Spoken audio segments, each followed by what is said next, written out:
I just binge watched all 21 audition experience videos that I've posted in the past, and I'm not even gonna lie, I died from cringe. But it was actually a little bit entertaining, and I forgot how fun these audition stories were, and I'm so glad I recorded every single one of them and shared that story with you guys, because now I can look back on it and also like give some knowledge, provide some knowledge about auditions that I didn't really catch on there from there before. So basically, this video is all of that collected into one video.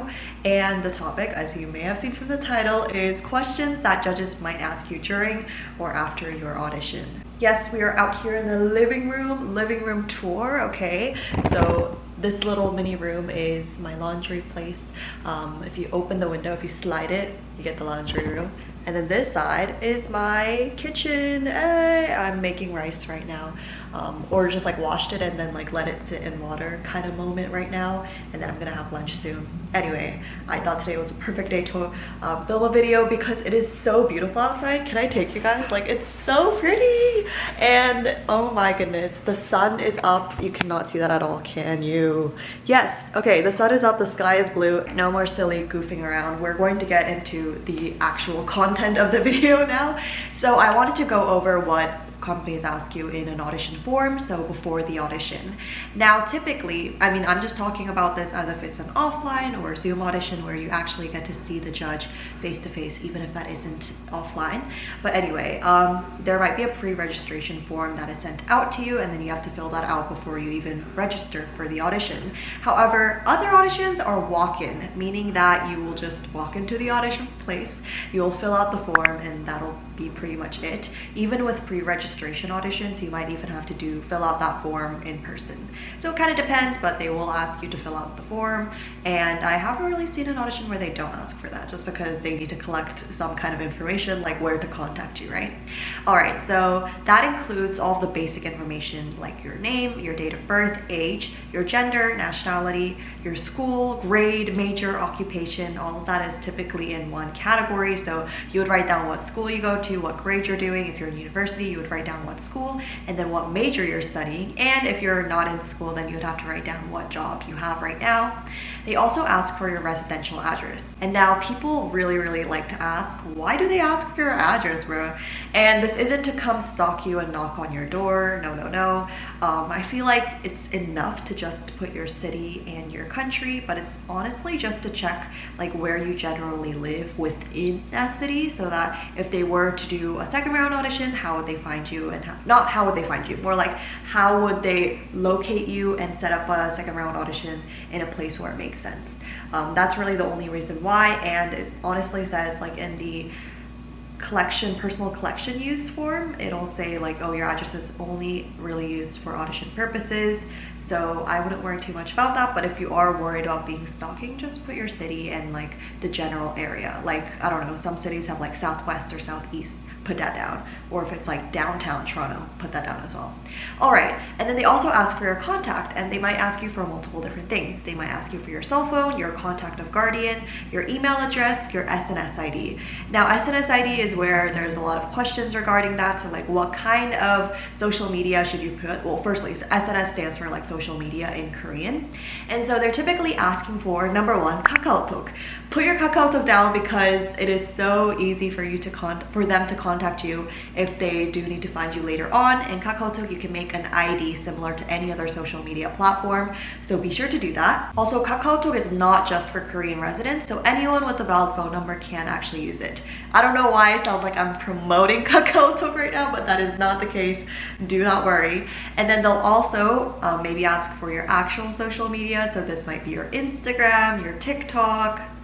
That's pretty much it as to what I would include. I don't really see why you would need to put your Twitter, because the whole point of your social media, like you giving them your social media, is for them to kind of stalk you and see what you're all about. So if you have a very curated social media platform where you only post the best of the best kind of content on there, you know what I mean? Like you would only post videos that you would actually send to auditions. You wouldn't just treat it like kind of like a mess or like a personal Instagram, but more so like an actual portfolio where you post your audition videos and you post maybe like selfies or like good photos of you. That kind of stuff is the thing that they want to see. If you are not comfortable with the public social media, then just link a private social media. But really there is no point in doing that unless they want to see your, I don't know, your profile photo. So there's not really like a huge point in doing that, but if you are comfortable with putting yourself out there, that is what I would recommend. They would also ask for your height in centimeters and your weight in kilograms, and also your hobbies and specialties. And now I've talked about these two in my audition tutorial videos before, but if you haven't watched those, it's completely fine. So the difference these two have is your hobby is going to be about stuff that isn't really related to auditions. So I've mentioned these in the past, but that might be like your sports that you do. So let's say you play volleyball, put that down. Let's say you do knitting as a hobby, put that down. You listen to music. That one's a little bit basic. I mean, the more niche it is, the more interesting it is, the better. So if you do like a really niche sport, put that down. Now your specialty is something that is related to actual auditions. So let's say your specialty in dancing is popping, locking, put that down, oh my gosh.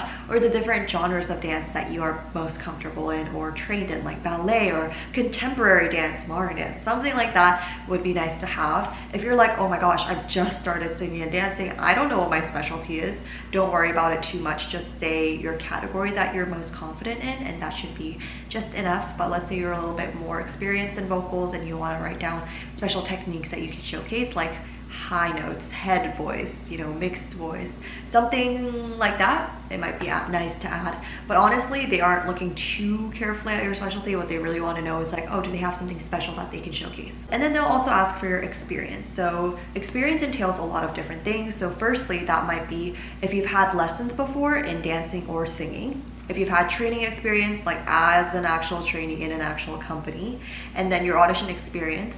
That one, when they ask you for more general audition experience, they're asking if you've passed any final rounds, not necessarily like how long you've been auditioning for, not necessarily how many auditions you've done in the past but failed. Like they don't want to know that, obviously. Don't share your weaknesses with them. What the whole purpose of this is to, you know, kind of promote yourself and put yourself as the best candidate out there. And also typically when they are going through your audition form, it means that they do like you. If they are not interested in you, they probably, unfortunately, won't even look at your audition form. So just keep that in mind. Another thing that they might ask is your company audition experience. So if you're auditioning for SM Entertainment and they ask for your company audition experience, you're gonna tell them how many times you've auditioned for SM before. And that includes the ones that you have not passed the audition for and failed, because they want to know how many times you've been auditioning and things like that. Alright, so now let's get into the juicy stuff that you guys might have not known about and what I found from rewatching all of my old audition experience videos. So these are the actual potential questions that they might ask you during your one-on-one audition or your in-person audition. And yes, these are some questions that I actually got in my audition video, so you know it's actually real. The sources come from SM Entertainment in 2021, 2 auditions that I did in 2021, and then FNC Entertainment. Those 3 auditions are the most amount of times that I've been asked questions for, so I decided to combine them all together into this video. Alright, so, oh my gosh, my voice. So the first one is, where do you currently live?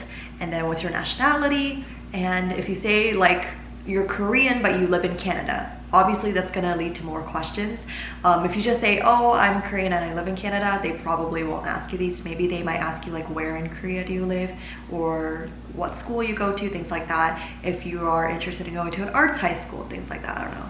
So they asked me when you started living there, so when you started living in Canada, and or how long you've been living there for. This is a question that both FNC and SM asked me. I think it's kind of just to tell like if I'm like a fob or if I'm like actually Canadian. Fob as in like fresh off the boat, like I just came to Canada, that kind of vibe, or if I've been living in Canada for longer and I'm more comfortable with English, that kind of thing.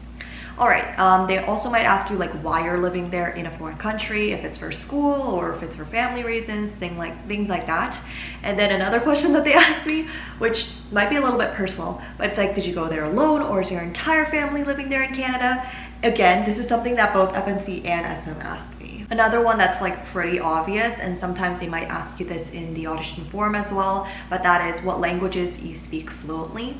And then also they might ask you if you've had dance or vocal lessons before, and if you say yes, they might ask you a bunch of more questions like where that was, how long you've been doing them for, when you started, that kind of thing, why you started. For me, that answer was no, so it didn't lead to any additional questions, but I presume if you said yes, it would lead to those. Just really expect for anything because they are not afraid to get personal at all. So they might ask you for any audition experience that you've done, and specifically that's more so for the company and like if you've auditioned for SM in the past. And so for that question, I said, yeah, I actually did an SM audition a couple of months ago. I was being very honest there. Typically that kind of stuff you maybe want to gatekeep and be like, no, I've never auditioned for SM before, but they might find that stuff out later on down the road and be like, girl, you did audition for SM before, and that can get you in some trouble. Not trouble, but like, bro, why did she lie kind of moment. So I would not lie. And then I would not lie for any of these, by the way, unless you're like, oh my gosh, I'm stuck in the moment and I don't know what to say. Sometimes, you know, a white lie comes out there and you can't help it. Anyway, they will definitely ask you to introduce yourself in either Korean or English or whatever language that you said you were fluent in. If you said you're fluent in a certain language, they will most definitely ask you to introduce yourself, and that's just kind of to base your knowledge on the language, how fluent you sound, if you can be like an English representative in a group. That kind of thing is very important nowadays because you do not see a group that debuts without an official like English, not official, maybe unofficial English speaker, right? All right, and then they'll also ask you like, oh, how did you find this audition? Typically the answer would be like, oh, I found it on Instagram. All right, some funny questions that actually were asked that I've, you know, seen before, maybe not asked me directly, but were, can you raise your bang so we can see your entire forehead?